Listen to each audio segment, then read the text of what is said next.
नमस्कार, मैं मोहम्मद मुरली मनोहर। आप देख रहे हैं नेशनल कवरेज। तो नेशनल कवरेज के राजनीतिक चर्चा में आपका स्वागत है। आज हमारे साथ एक ऐसे शख्सियत है जिनसे हम राजनीति पर चर्चा करेंगे, जो छात्र जीवन से ही संघर्ष करते हुए आए। हम आपकी जानकारी के लिए बता दें कि उत्तर प्रदेश के मऊ जनपद का एकमात्र महाविद्यालय, जिनको मिनी यूनिवर्सिटी कहा जाता था, दुर्गादत्त चुन्नीलाल सागरमल खंडेलवाल स्नातकोत्तर महाविद्यालय मऊ के छात्र संघ के पूर्व अध्यक्ष, भारतीय जनता पार्टी के टिकट पर मऊ सदर से कभी विधानसभा का चुनाव लड़ चुके, अयोध्या राम जन्मभूमि न्यास में कार सेवक के रूप में सैकड़ों कार्यकर्ताओं के साथ अयोध्या की तरफ रुख करने वाले, वो कोई और नहीं बल्कि विजय प्रताप सिंह जी हैं, जो आज हमारे साथ जुड़ चुके हैं। आज हम आपसे चर्चा करेंगे उत्तर प्रदेश के राजनीति पर। समय था विधानसभा सत्र का और सदन के अंदर उत्तर प्रदेश के यशस्वी मुख्यमंत्री परम पूज्य योगी आदित्यनाथ जी महाराज ने शुरू की 24 की महाभारत संस्कृति राष्ट्रवाद की सियासत, उसी पर आज हम चर्चा करेंगे विजय प्रताप सिंह जी से। जी, आपका नेशनल कवरेज में बहुत बहुत स्वागत है। धन्यवाद आपको। समय था विधानसभा का, सदन के अंदर परम पूज्य योगी आदित्यनाथ जी महाराज ने जो 2024 के सियासत के महाभारत की शुरुआत की, यह संस्कृति और राष्ट्रवाद से जोड़ करके कैसे आप देख रहे हैं? जोगी जी ने बड़े स्पष्ट शब्दों में कहा था कि हमने सिर्फ 3 मांगा था, अयोध्या, मथुरा और काशी। आप इसको किस रूप में देख रहे हैं 2024 में विधानसभा का लोकसभा का चुनाव? धर्म और राजनीति, धर्म और राजनीति स्वतंत्र भारत होने के बाद जब तक गुलाम था, उस समय की बात को आप छोड़ दीजिए, तो इस लोकतंत्र में कोई भी दल रहा हो, वो राजनीति और धर्म से अलग नहीं हो सका। जब आपने 24 की बात किया, जबकि धर्म जहां है वहां राजनीति नहीं होनी चाहिए, लेकिन राजनीति और धर्म दोनों एक रथ के 2 चक्के हैं, इसलिए उसके साथ इसको जोड़ा जा सकता है।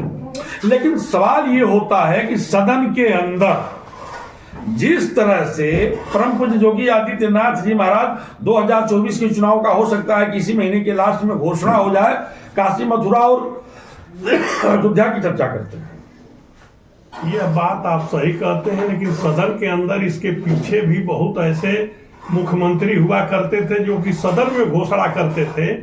एक और मुख्यमंत्री थे इसके पहले, जिन्होंने अयोध्या के नाम पर कहा कि जब तक मैं मुख्यमंत्री रहूंगा, अयोध्या के अंदर कोई पंछी भी पैर नहीं मार सकता है। तो उसको भी धर्म और राजनीति से जोड़िए। केवल महाराज जी पर कहना नहीं है। मैं जोड़ने की बात नहीं कर रहा हूं, लेकिन महाराज जी ने जिस तरह से साहस के साथ सदन के अंदर त्रिदेव की चर्चा शुरू की है, हम उस पर चर्चा कर रहे हैं।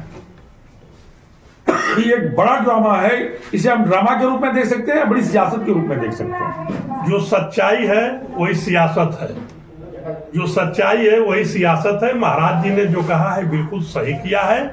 और कभी आप काशी, मथुरा और अयोध्या की बात किए हैं कि अयोध्या, काशी और मथुरा जी, ये एजेंडा में था जी, और इतना ही नहीं था, 3 नहीं अब 30,000। ये तो 3 महत्वपूर्ण जो चीज है, 3 जो महत्वपूर्ण है हमारा अयोध्या, काशी और मथुरा। इसके अलावा 30,000 ऐसे स्थान हैं जो विवादित घेरे में पड़े हुए हैं, और उन लोगों ने विवाद खड़ा किया जो हमारे देश की संस्कृति को तोड़ करके, हमारे धर्म को तोड़ करके, अपने धर्म की स्थापना जिन लोगों ने किया, हम अपने को लेने के लिए त्याग, तपस्या और बलिदान कर रहे हैं। महाराज जी ने जो कहा वो सही कहा, हम दूसरे का नहीं ले रहे हैं। मैं तो मैं जा रहा हूं, ये काशी हो या मथुरा हो, क्या अयोध्या बाबर की नगरी थी क्या? काशी एक मिनट हम आपको नहीं, 1 मिनट नहीं, आप ये बताइए कि काशी औरंगजेब और गजनी की नगरी थी? गजनी और औरंगजेब का काशी में क्या था? बनारस में क्या उनका रिश्ता है काशी से? नहीं, आप उसी को कहना चाहते हैं। मैं कह रहा हूं कि काशी जो मस्जिद और ज्ञानवापी और बाबा विश्वनाथ मंदिर की बात है, यहाँ गजनी का क्या था? बाबा भोले की नगरी हम तो बनारस को मानते हैं, लेकिन उनका क्या है बताइए, मैं अपना लेना चाहता हूं। हम गजनी पे कभी चर्चा कर लेंगे, लेकिन सदन में अपने भाषण की शुरुआत परम पूज्य योगी आदित्यनाथ जी महाराज ने महाभारत से शुरू किया। कहा कि पांडव महज 5 गांव ही चाहते थे और उन्हें 5 गांव नहीं मिला। और अब तो बात जो है लक्षागृह की भी शुरू हो गई है, जिसमें पांडवों को जलाने की साजिश रची गई थी। कोर्ट ने वह भी आपको वापस कर दिया है। अब तो योगी जी कह रहे हैं कि हमने तो सिर्फ 3 ही चीजों को मांगा था, काशी मथुरा अयोध्या को मांगा था। ठीक है, ये क्या संदेश है? संदेश जो उनके हैं उनको अच्छा लगेगा, जो उनसे दूर है उनको खराब लगेगा। अब तक मेरी धर्म आस्था को तोड़ करके लोग राज किए हैं अब तक, और हम अपना वापस पा रहे हैं तो मेरा मन प्रफुल्लित है, मैं खुश हो रहा हूं और ये चाहता हूं कि आज एक मिला है, हमारा तीनों मिल जाए। यानी आप ये कहना चाहते हैं कि भारतीय जनता पार्टी धर्म के नाम पर 2024 का चुनाव जीतना चाहती है? भारतीय जनता पार्टी धर्म से जुड़ी है।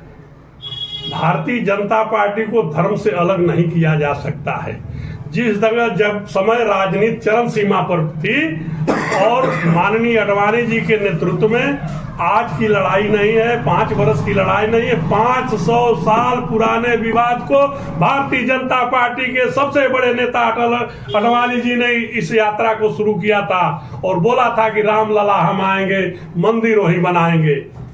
कि राजनीति बन गया भारतीय अयोध्या में, तो भारतीय जनता पार्टी के नेता उस समय भी सदन में थे और बाहर ये लड़ाई लड़ते थे। तो हम भारतीय जनता पार्टी के नेता धर्म से क्यों अलग होंगे? तो अलग होंगे। अयोध्या में तो मंदिर बन करके तैयार हो गया है, सुंदर है, भव्य है, दिव्य है, और लगभग 5 लाख से कम लोग पर डे जो है इस कड़कड़ाती हुई ठंडक में दर्शन करने भी नहीं जा रहे हैं। हाँ। लेकिन अयोध्या और काशी का मामला क्या? काशी का भी मामला वही है जो अयोध्या का मामला था। कोर्ट से निर्णय हुआ, अयोध्या में श्री प्रभु श्री राम का भव्य मंदिर बना, और काशी भी कोर्ट के विवाद में है। कोई अपने से महाराज जी थोड़े मंदिर बना रहे हैं, ये तो कोर्ट जैसे जैसे फैसला कर रहा है, हमारे पक्ष में फैसला आ रहा है तो हम उस पर कब्जा कर रहे हैं, अपना भव्य रूप दे रहे हैं। ज्ञानवापी में पूजा शुरू हो गया है। बिल्कुल शुरू होना चाहिए। ज्ञानवापी हमारी थी, वो ज्ञानवापी अपना नाम रख लिए जबरी। ये देश नहीं, गांव, शहर, प्रदेश और निचले स्तर पर आप गांव में आएंगे, मेरा देश कमजोर है, चारों तरफ के लोग आंख उठाएंगे। मेरा प्रदेश कमजोर है, चारों तरफ के लोग उंगली उठाएंगे। मैं कमजोर हूं, पूरा गांव उंगली उठाएगा। जिस दिन तक मैं कमजोर हूं बर्दाश्त करूंगा, जिस दिन मेरे बेटवा सयान हो जाएंगे सब मैं सही कर दूंगा। तो आप सुन रहे थे भारतीय जनता पार्टी के वरिष्ठ नेता, डीसीएसके पीजी कॉलेज मऊ के पूर्व छात्र संघ के अध्यक्ष और सदर विधानसभा से भारतीय जनता पार्टी के टिकट पर चुनाव लड़ चुके विजय प्रताप सिंह जी का स्पष्ट आपका कहना था कि हमने अयोध्या ले लिया है, काशी और मथुरा भी ले लेंगे और कोर्ट के निर्णय के बाद लेंगे। धन्यवाद। मुरली मनोहर पांडे के साथ प्रिंस की खास रिपोर्ट आप बने रहिए।